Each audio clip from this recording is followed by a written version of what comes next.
إنما المؤمنون الذين آمنوا بالله ورسوله وإذا كانوا معه على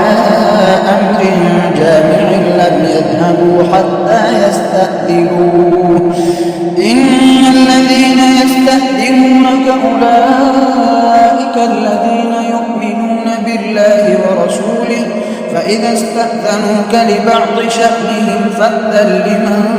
شئت منهم واستغفر لهم الله إن الله غفور رحيم. لا تجعلوا دعاء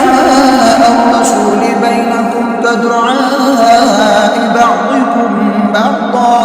قد يعلم الله الذين يتسللون منكم لواذا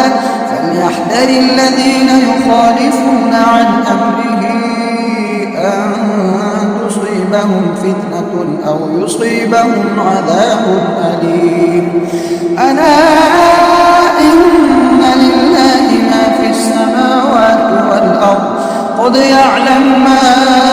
أنتم عليه ويوم يرجعون إليه فينبئهم بما عملوا